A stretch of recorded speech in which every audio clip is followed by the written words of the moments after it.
Welcome back. So, it's going to start feeling like deja vu for a little while. Some of this footage has been used before, or you have seen other knife blanks start like this in the background, at least the last video and the feature length hacksawing grinding video. But today we're focusing on this little knife shape.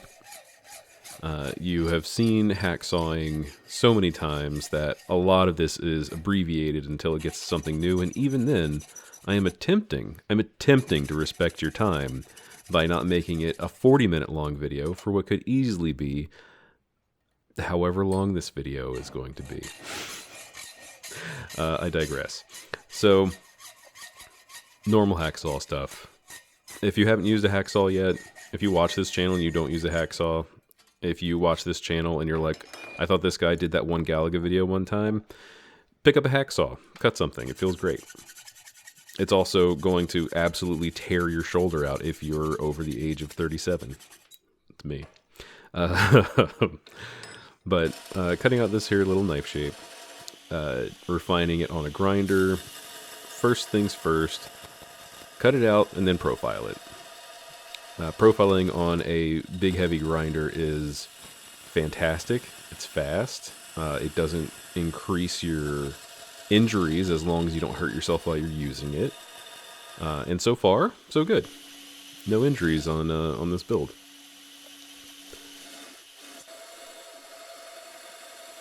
But little tricks and little push sticks, in the same way that you wouldn't use a bandsaw without either a push stick or something to aid you.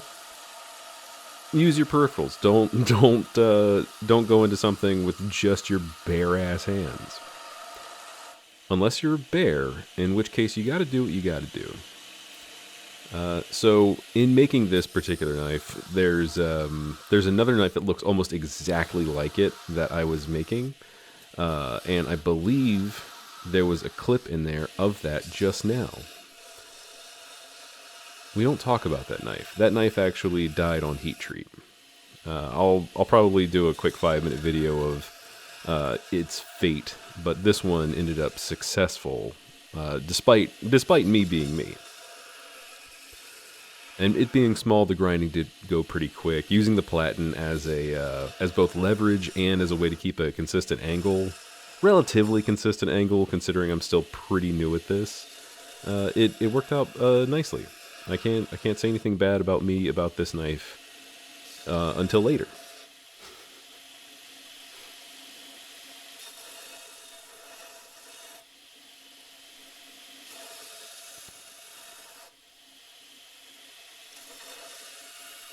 Also, as I'm getting used to how to grind knives on such a terrifying machine, I'm learning how quickly something can be flat or not flat. And fixing things is all just a matter of minor pressure, or in this case, a lighter...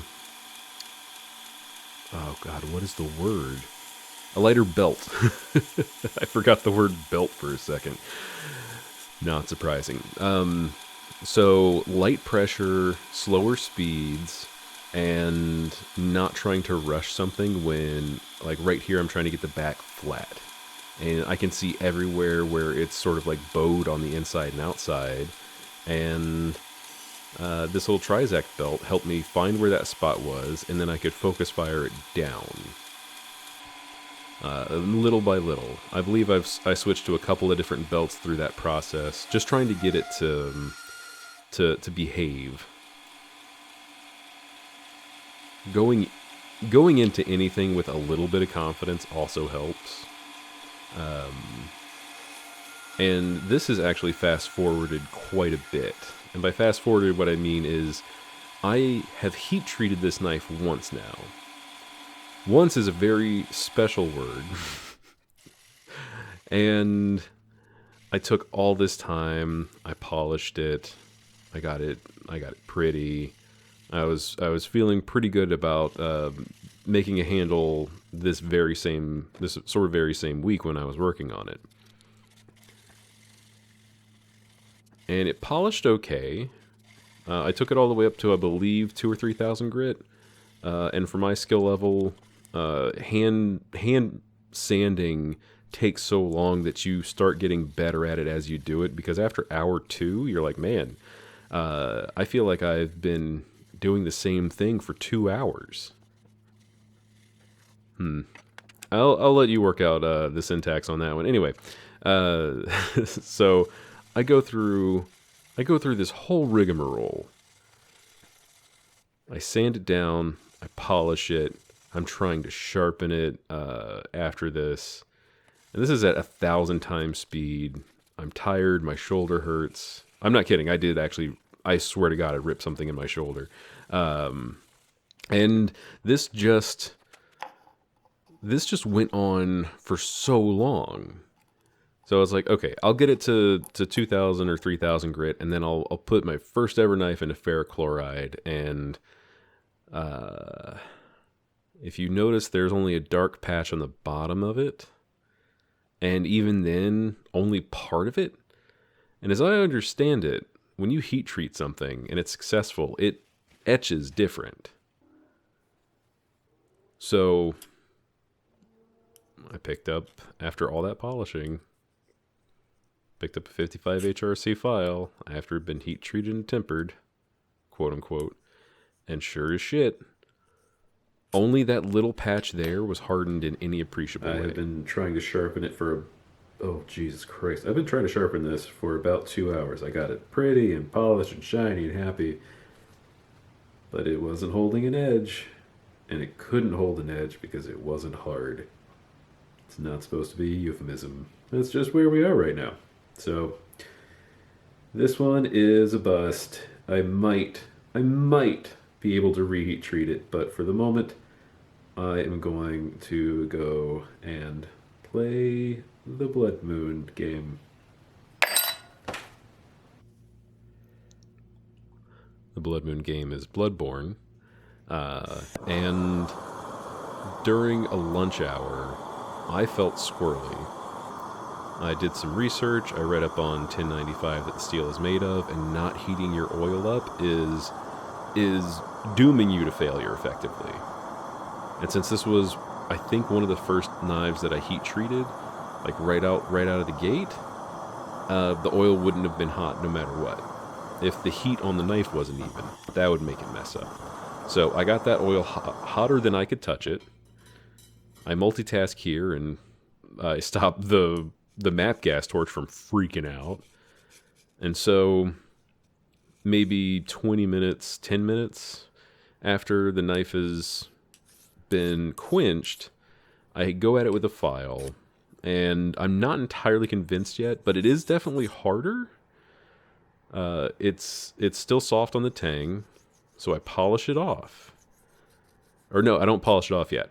I'm still scraping away oxides that formed from the quench, and I'm not convinced yet, so I polish it off, and then I take the hardest file I have, and it's not ripping holes in it. So that heat treat was successful. Everything's hunky-dory. I learned enough lessons in that I was like, okay, cool. Okay. I'm pleased. I'm gonna temper this son of a bitch. Yeah, you will. So it's been tempered at 400 degrees for an hour and a half.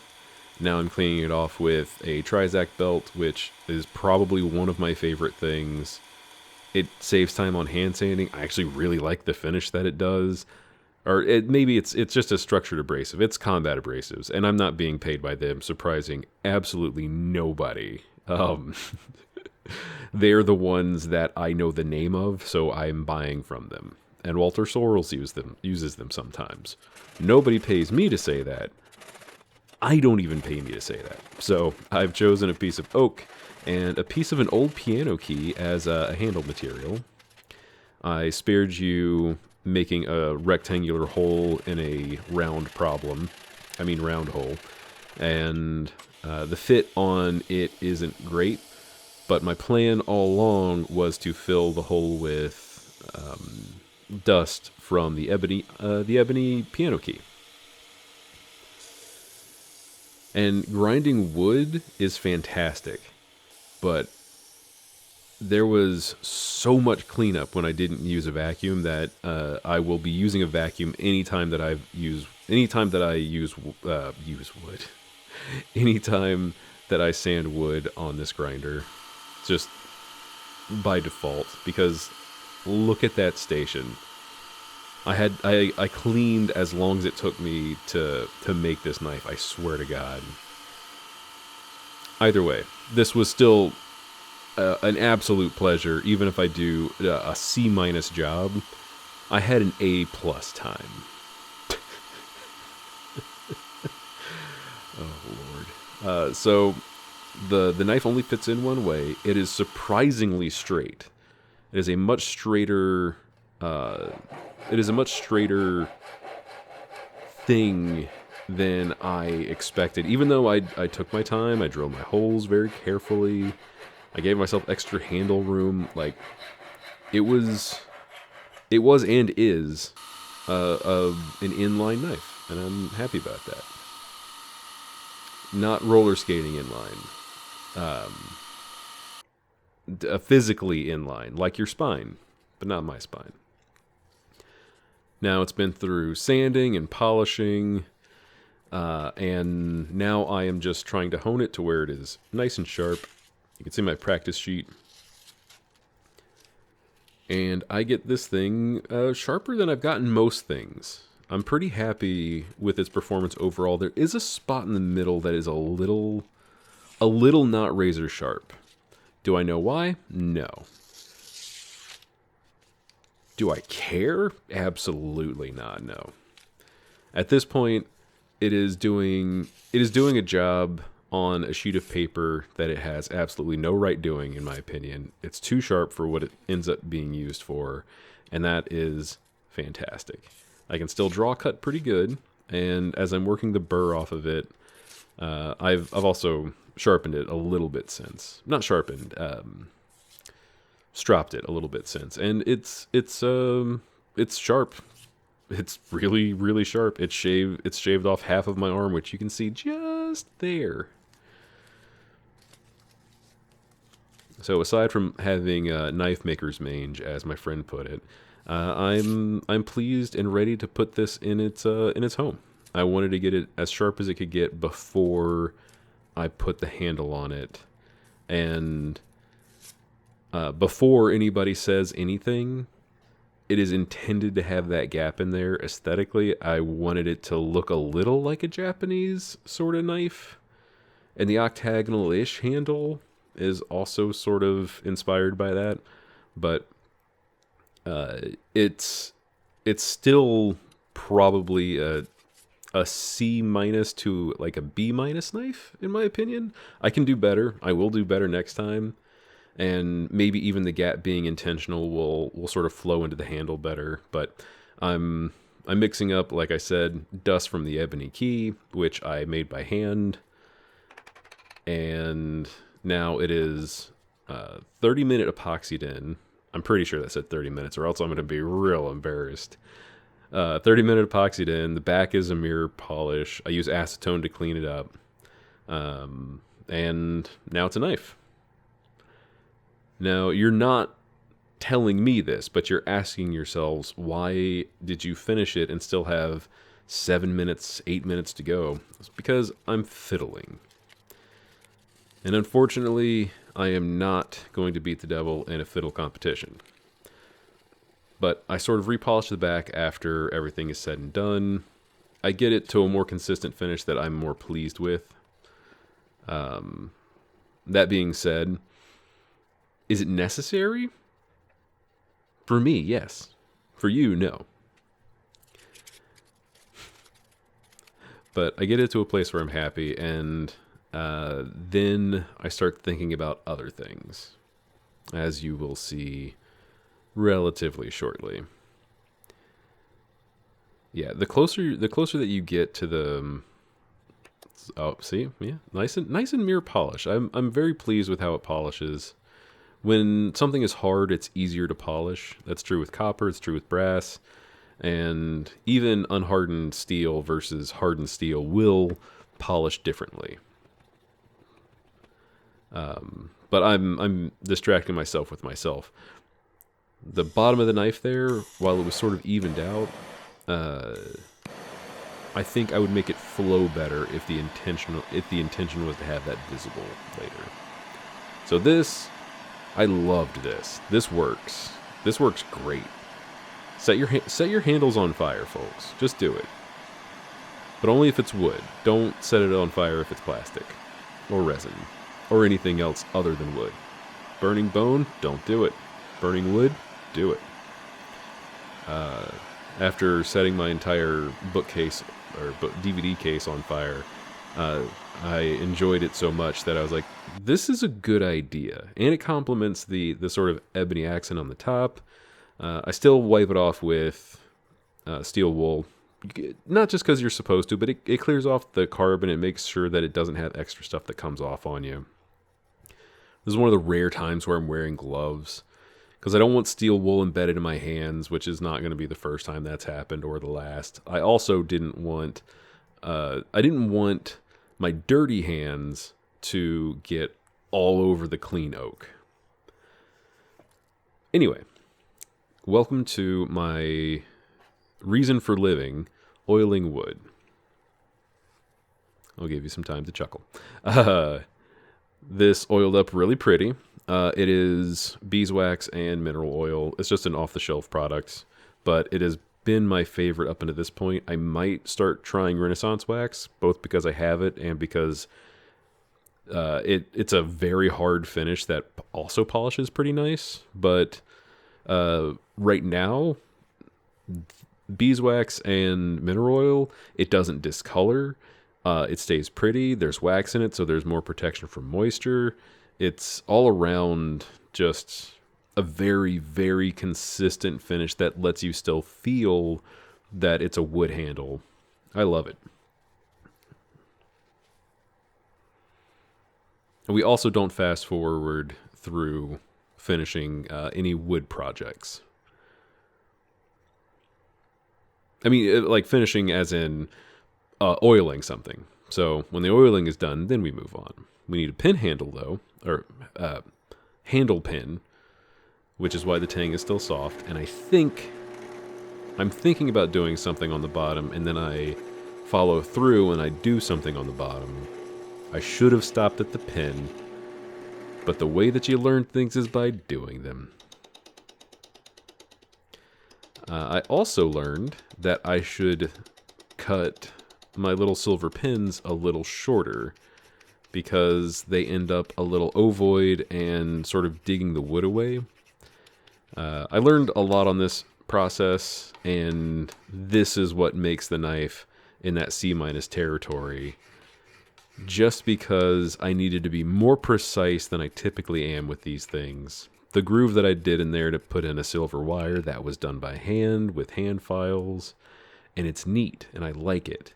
And I like the concept of having that copper sort of button on the back of the knife, both to have a visual indicator of where the back is, but also to cover up where the seam would be with the silver wires coming together. But my execution was so low that I feel like it detracts from everything else in some way.